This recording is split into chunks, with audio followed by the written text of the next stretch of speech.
Você continua ouvindo a leitura da Bíblia por Neuza Baldini. Estarei lendo agora a continuação do capítulo 17 do primeiro livro dos Reis, a partir do versículo 8, cujo título diz A Viúva de Sarepta. Eu quero sempre lembrar que eu faço essa leitura através da Bíblia, tradução corrigida. Eu gosto da Bíblia corrigida. Eu tenho outras atualizadas, tenho a contemporânea, tenho a NVI, mas para estudo e para leitura eu gosto da Bíblia corrigida, preferência minha. E também eu queria comentar que na leitura anterior que eu fiz, capítulo 16 de 1 Reis, do versículo 29 em diante,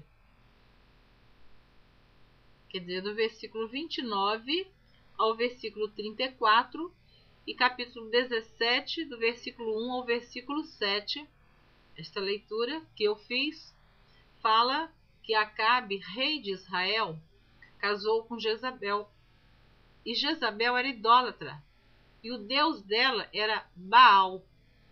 Então, no capítulo 16, no versículo 31, diz assim: E sucedeu que, como se fora coisa leve andar nos pecados de Jeroboão, está falando sobre o rei Acabe. Ele está se referindo aqui sobre Jeroboão, filho de Nebate, que fez pecar todo o Israel. Então, está sendo citado aqui, como ele ainda achou pouco andar nos pecados que Jeroboão fez pecar o povo, diz assim: ainda tomou por mulher a Jezabel, filha de Etibaal, rei dos Sidônios, e foi e serviu a Baal e se encurvou diante dele. E no versículo 32 diz: E levantou um altar a Baal na casa de Baal, que edificara em Samaria. Olha aí o cuidado que devemos ter com aquela pessoa que nós vamos nos unir para sempre, segundo a Bíblia. Apesar que o casamento hoje também, casa hoje, separa-se amanhã. Mas diante de Deus não é assim. A palavra de Deus não nos ensina desta maneira. Que o casamento é até que a morte nos separe. Bom, mas eu não vou falar nisso agora. O que eu quero dizer é que Acabe se casou com esta mulher, Acabe sendo um homem que conhecia os mandamentos de Deus, que Deus abomina a idolatria, e ele tornou-se um idólatra, e adorando Baal e construindo altar para Baal. Baal, o significado de Baal é senhor, marido, como se fosse esposo. Então por quê? Porque ele era o principal deus da fertilidade em Canaã. E o culto a Baal foi uma das piores tentações dos israelitas desde os tempos antigos.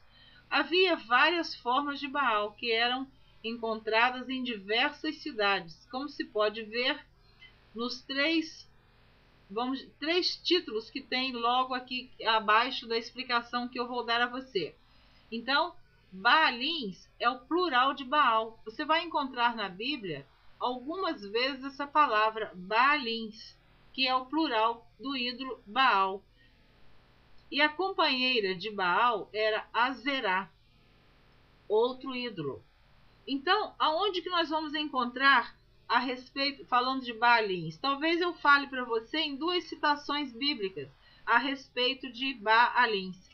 No capítulo 8 do livro de Juízes, no versículo 33, guarde para você, anote, capítulo 8, Juízes, versículo 33, diz assim: E sucedeu que, quando Gideão faleceu, os filhos de Israel se tornaram e se prostituíram após os Baalins, e puseram a Baal Berite por Deus. Olha, os filhos de Israel fizeram isto.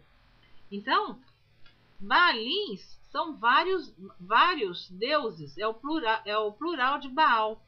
No livro de Juízes, capítulo 2, versículo 11, diz assim: Então fizeram os filhos de Israel o que parecia mal aos olhos do Senhor, e serviram aos Baalins. mais uma vez. E tem outras citações bíblicas que eu não posso ler agora. Então, por exemplo, vários Baalins, por quê? Baal Berite era adorado em Siquém. Baal Peor era adorado no Monte Peor. Baal Zebub era adorado na cidade de Ecrom. Então, por isso que tinha vários Baalins. E o povo de Israel passou a adorar Baal também, provocando assim a ira diante de Deus. Então, continuando agora, voltando ao capítulo 17 do primeiro livro de Reis, a partir do versículo 8, seguindo a história de Elias, que profetizou para o rei Acabe que não ia chover por algum tempo sobre a terra. Deus mandou ele se esconder à beira do rio Querite, e ele foi alimentado pelos corvos que levavam pão e carne para ele de manhã e à noite. Agora o rio Querite secou e Deus agora manda Elias para outro lugar. Vamos ler. A viúva de Sarepta. Então veio a ele a palavra do Senhor dizendo, eu estou lendo capítulo 17 a partir do versículo 8. Levanta-te e vai a Sarepta, que é de Sidom, e habita ali. E eis que eu ordenei ali a uma mulher viúva que te sustente. Então ele se levantou e se foi a Sarepta. E chegando à porta da cidade, eis que estava ali uma mulher viúva, apanhando lenha. E ele a chamou e lhe disse, traze-me, peço-te numa vasilha um pouco de água que beba. E indo ela a buscá-la, ele a chamou e lhe disse, traze-me agora também um bocado de pão na tua mão.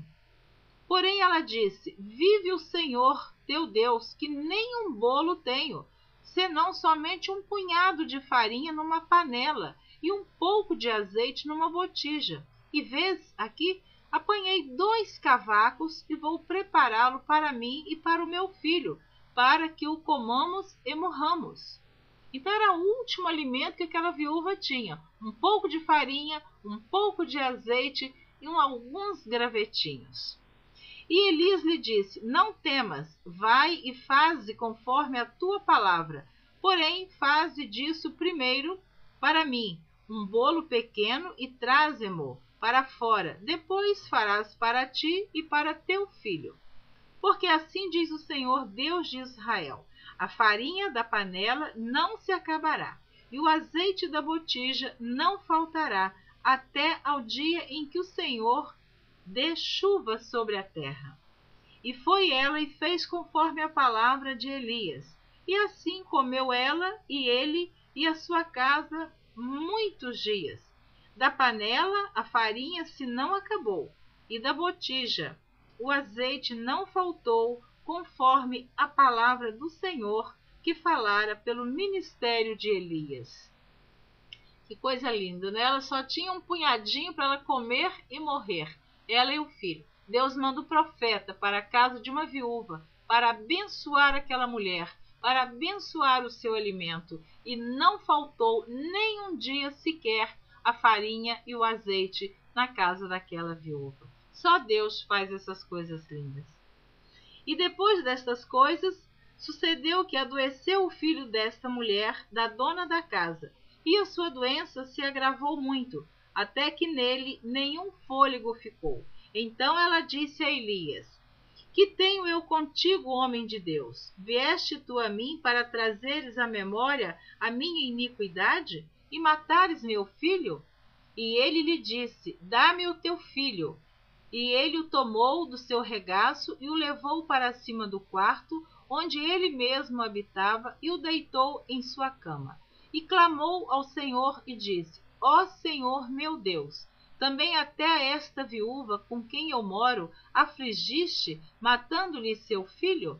Então se mediu sobre o menino 3 vezes, clamou ao Senhor e disse, ó Senhor meu Deus, rogo-te que torne a alma deste menino a entrar nele. E o Senhor ouviu a voz de Elias, e a alma do menino tornou a entrar nele e reviveu. Amém. Deus te abençoe.